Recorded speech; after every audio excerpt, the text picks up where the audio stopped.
অ্যাম্বুলেন্সের ভিতরে এসি নাই, কেমন বাংলাদেশ এসি নাই।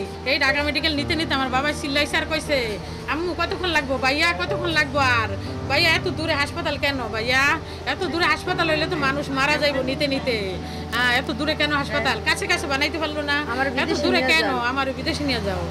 মায়ের এই আহাজারি আর্তনাদ আদরের ছোট্ট সোনামণি সামিমের জন্য। 21 জুলাইয়ের ভয়াবহ বিমান দুর্ঘটনায় মারা যায় সে। নিয়ন্ত্রণ হারিয়ে বিমানটি সোজা ঢুকে পড়ে শ্রেণীকক্ষে, তারপর বিধ্বস্ত হয়। আগুনে ঝলসে যায় সামিমের পুরো শরীর। মাইলস্টোন স্কুল অ্যান্ড কলেজের 6ষ্ঠ শ্রেণীর শিক্ষার্থী আব্দুল্লাহ সামিম। প্রতিদিনের মতোই সেদিনও ছুটির ঘন্টার অপেক্ষায় ছিলেন সামিম সহ তার বাকি বন্ধু এবং সহপাঠীরা, কিন্তু আর বাড়ি ফেরা হলো না সামিমের। ভয়াবহ বিমান দুর্ঘটনায় প্রাণ গেল 13 বছরের এই শিক্ষার্থীর।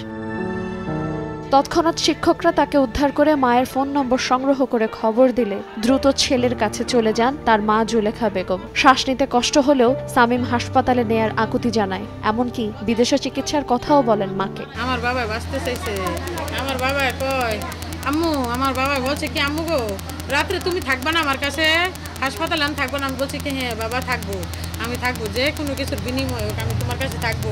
ঢাকা মেডিকেল কলেজ হাসপাতালে নেওয়া হলেও চিকিৎসকরা সর্বোচ্চ চেষ্টা করেও বাঁচাতে পারেনি সামিমকে। রাত 11টার দিকে মৃত্যু হয় তার।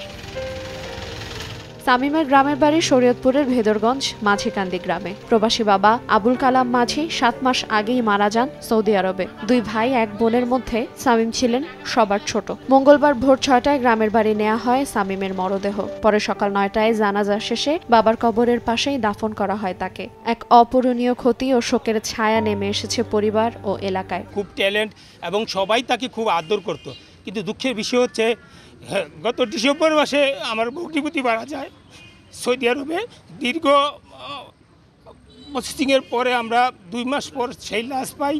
সেই লাশ দাফন করেছি আজকে সেই ভগ্নিপতির পাশেই আমার ভাইটাকে দাফন করা হলো। আমার ফুফাতো ভাই, সে খুবই ভালো ছিল আমার মতে। সে আমাকে একলা করে এখন থুয়ে গেছে। সে অনেক একটি দুর্ঘটনায় অনেক মারাত্মকভাবে সে মারা গেছে।